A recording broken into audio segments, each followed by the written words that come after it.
that going to be?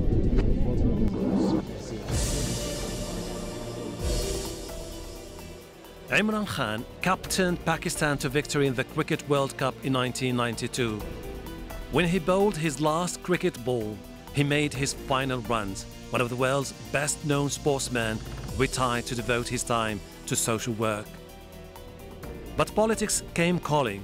Always a vocal critic of endemic corruption, Khan founded the party Pakistan Tehreek-e-Insaf in 1996.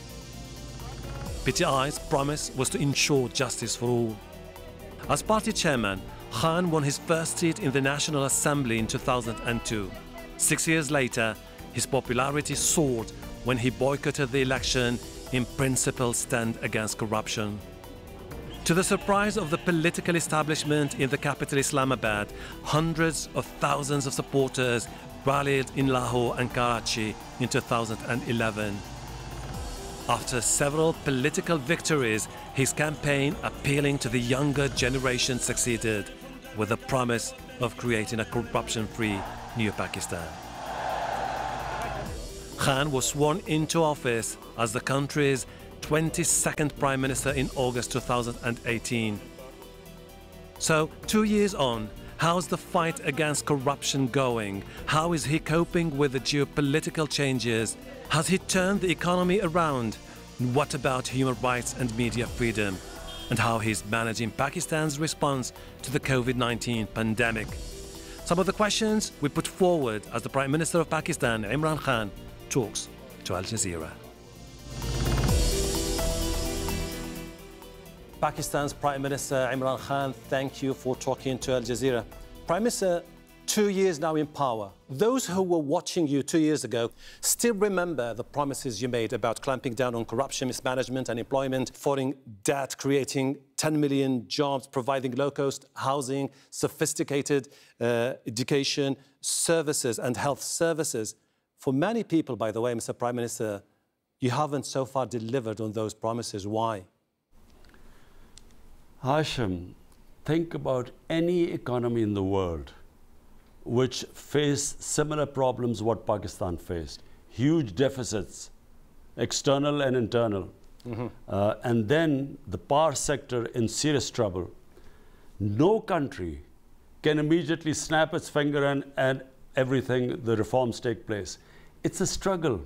Moving the economy, reforming the economy is not an overnight thing. It takes time because, you know, the whole mindset, more incentive structure, and then you have to change the way government works, ease of doing business, incentivizing the right structures, the right sectors. It takes time. But in my opinion, in these 2 years, Pakistan has moved into the right direction. Perfect. I understand your point. But, you know, people are very impatient about change. I'll give you an example. The middle class, which saw in you an alternative, is the one which is massively affected by the situation now. GDP is shrinking. Inflation is spiking to the point where a kilogram of sugar now has spiked from something like 53 rupees to 85 rupees. I'm talking replicated across all the other basic commodities. These people cannot wait longer to see their living conditions improved. Hashim, unfortunately, you know, in the dream world, in fairy tales, there are these quick solutions. You have a magic wand and a society changes. In real life, when you want to pick your country up and change direction, it's a struggle. I do not want my country to always keep borrowing for its existence. Pakistan has to change the structure of raising your revenues. It takes reforms. And then cutting down your expenditure, what we've done. Corruption is one of the biggest killers in the society. Today, there is no mega corruption scandal in Pakistan because at the top level, we've controlled it. Problem is still, we have corruption low down the levels, which is again going to be a struggle. We need to take a lot of steps eventually to control corruption at all levels. But it's a struggle. It's not going to happen quickly. And so, reason why we have not been able to clamp down on corruption is because those who come into power and make money, using the power to make money, have never been held accountable.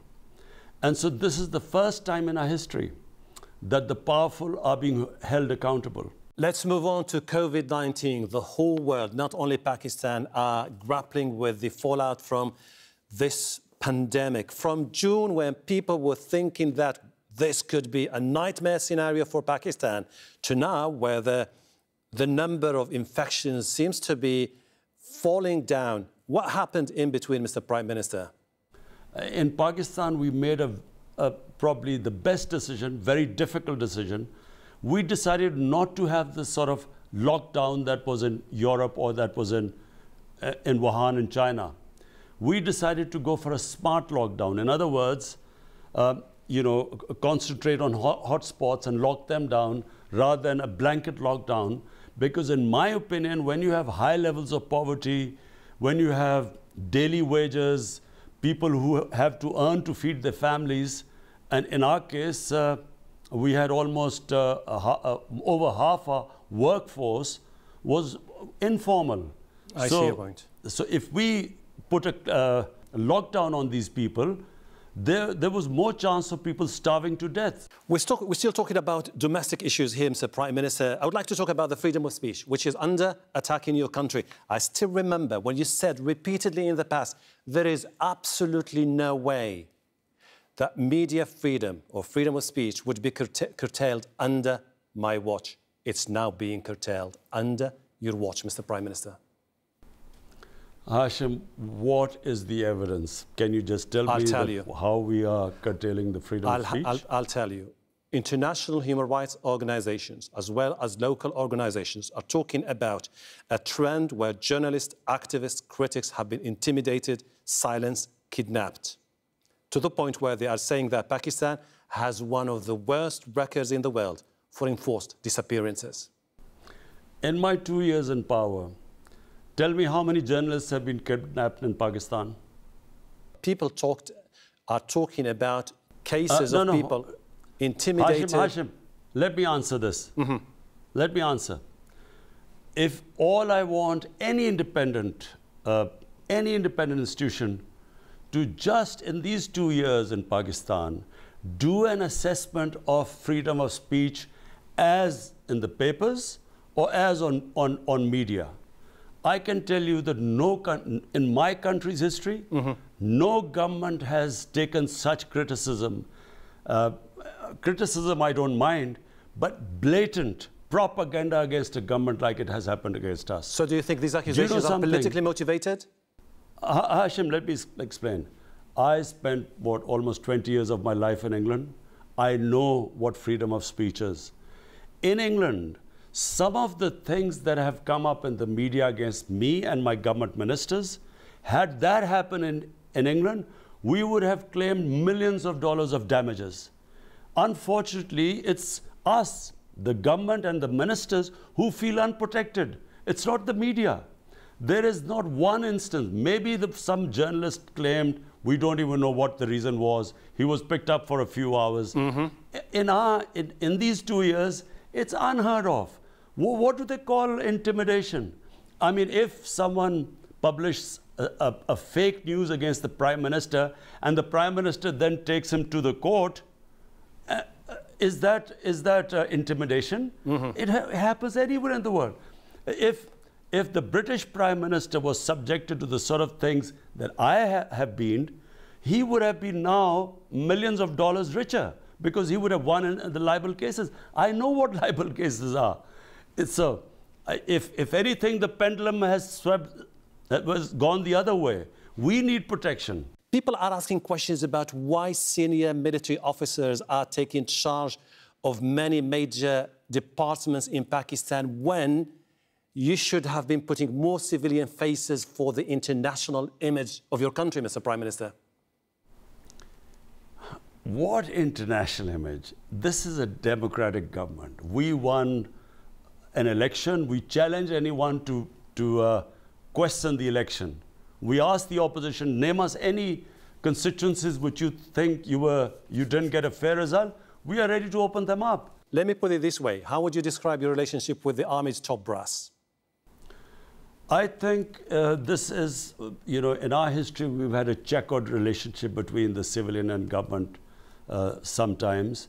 We've obviously had military governments, then we've had civilian governments, where there has been an uneasy relationship. We have an excellent relationship. I honestly think it is the most harmonious relationship. We have complete coordination. We work together. The military completely stands with all the democratic government's policies, whether it is with India, whether it is for peaceful solution in Afghanistan. Everywhere the military stands with us. Okay, this is going to be time now to talk about regional issues and Afghanistan in particular. You have encouraged all the parties to resume talks. Let me ask you this specific question, Mr. Prime Minister. The ultimate goal of the peace talks is eventually to see peace and stability in Afghanistan. Do you think that the best formula would be a power sharing between the government in Afghanistan and the Taliban? Look, Hashim, this 19 years of war in Afghanistan has created such divisions in the society. There's been so much bloodshed that for anyone to believe in this utopia that suddenly they will all get together and there'll be peace, I'm afraid it's a very complicated situation. But given the complicated situation, and by the way, I was the one who kept saying that there was never going to be a military solution, that there should be a political solution. Had they listened to me earlier, we probably would have had less complications. The longer this war went, the more the rivalries, the hatred, the divisions, and the more difficult it is to actually sit down together with all the antagonists. But this is the nearest we have got to peace in Afghanistan and a political solution. But then what's the end game from a Pakistani perspective? What is the end game here from a Pakistani perspective? Would you enjoy or welcome the idea of a power-sharing agreement where the Taliban, along with the political establishment now in Kabul, come together and form a national unity government? Are you in favor of that formula? Yes or no, Mr. Prime Minister? Hashim, whatever the Afghans think is good for them is good for us. Okay. Whatever influence we could use, I honestly think we've tried our best to somehow get the Taliban and Afghanistan government sit on one table. And, this is a miracle that it is actually happening. We pray that this happens. We realize that there are spoilers. I'm afraid there's certainly one country, India, which does not want it to happen. And this is exactly what I wanted to ask you.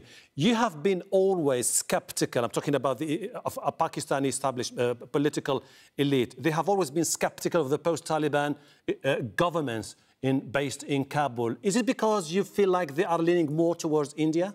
Or that India could take advantage of the situation to create new political realignment? Well, look, if you were Pakistan, you have a neighbor 7 times bigger than you, and then it starts meddling in the affair of a government which it has no boundaries with. India has no boundary with Afghanistan, but Pakistan has a huge boundary with Afghanistan, and all our relationship with Afghanistan, even before Pakistan came into being, are centuries old. Now, when India starts interfering there, unfortunately, our security forces, our security apparatus gets worried. It's natural. It would happen to any other country. But we have decided, we in Pakistan have decided, we don't care what India does there, but whatever is good for Afghanistan is good for us. We feel that peace in Afghanistan, after Afghanistan, the other country which has a stake in peace in Afghanistan is Pakistan. Because instability there creates instability on the border regions, what was our former tribal areas, and that affects the whole of our country.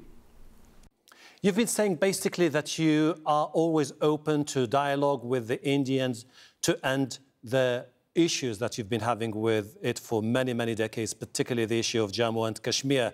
Now, it's been now a year since the Indians decided to revoke the special designation of the region, effectively annexing Jammu and Kashmir.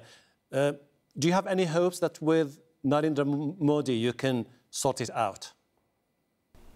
Hashim, look, let me just make it clear. I do not believe in military solutions. I have never believed in military solutions. The moment I became the Prime Minister, I extended a hand of friendship to India. But the tragedy of India, Hashim, is India is being ruled by an extremist. It's an extremist government. It is a Hindu supremacist government inspired by the ideology is inspired by the Nazis.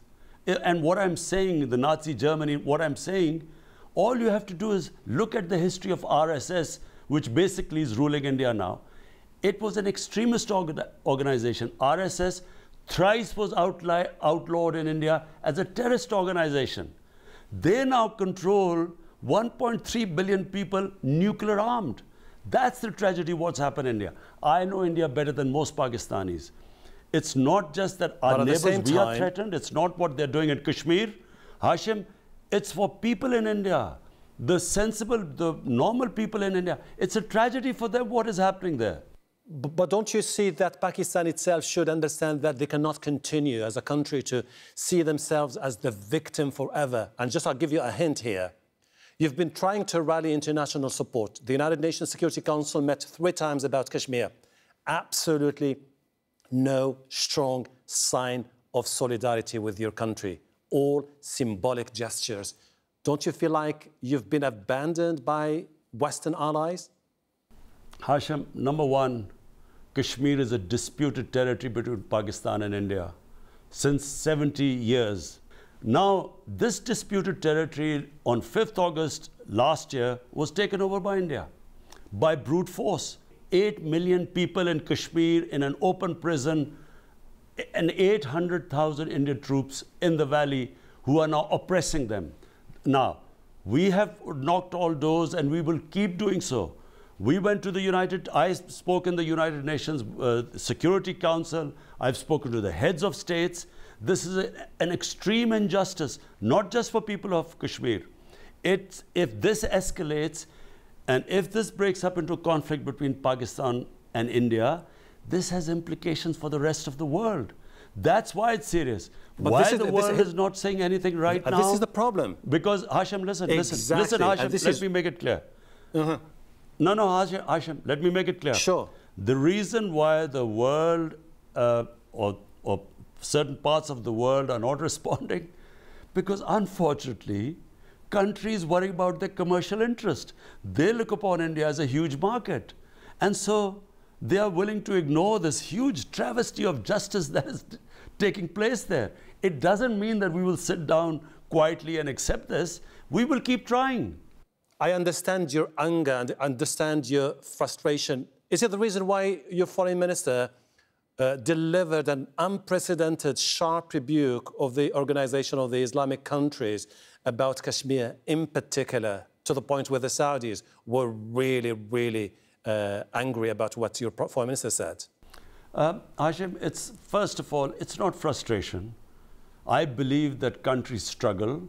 Yes, we wanted OIC to take a more front role in this whole thing. Yes, we did. But let me make it clear. Saudi Arabia will always be a friend of Pakistan. But yes, we want OIC to take a bigger role in this whole thing. You've been definitely following the news recently, and you've seen the declaration of normalization of ties between the United Arab Emirates and Israel, which the Americans said is a breakthrough in the region. And they're looking forward to see many Arab and Muslim nations follow through. What's your take as Prime Minister of Pakistan?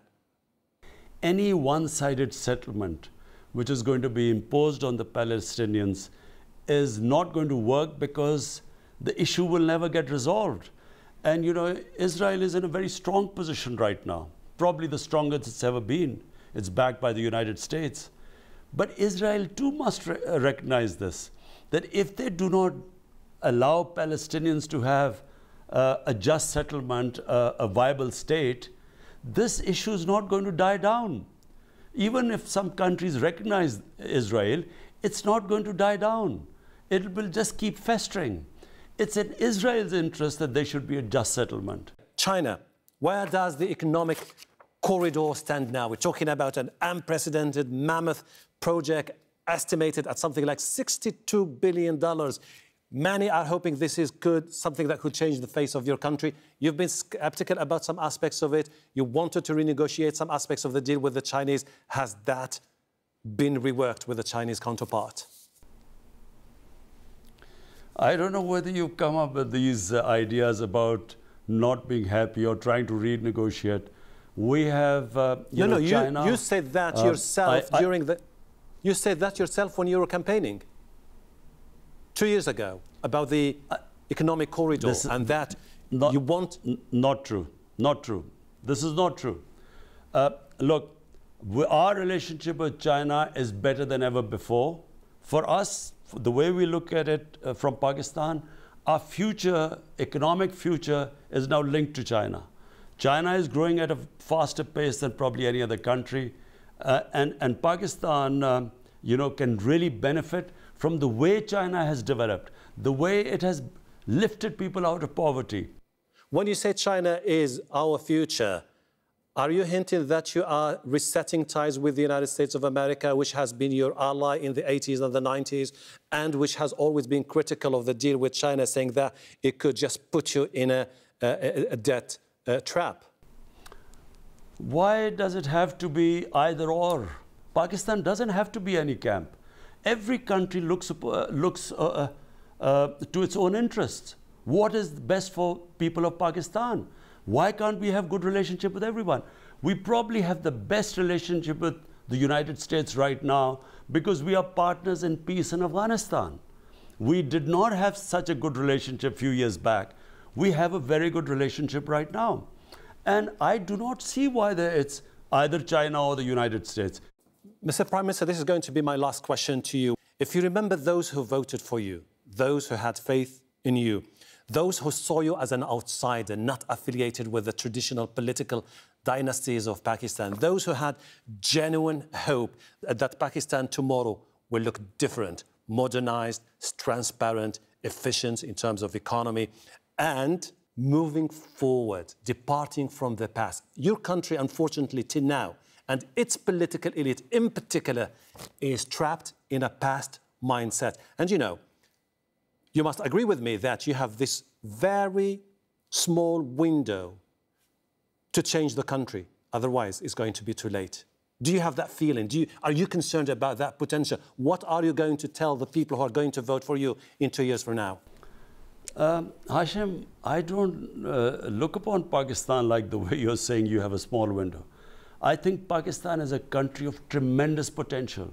The biggest change in Pakistan, if you want to know what is the change in Pakistan, it's the first time in Pakistan we are changing it from an elitist system.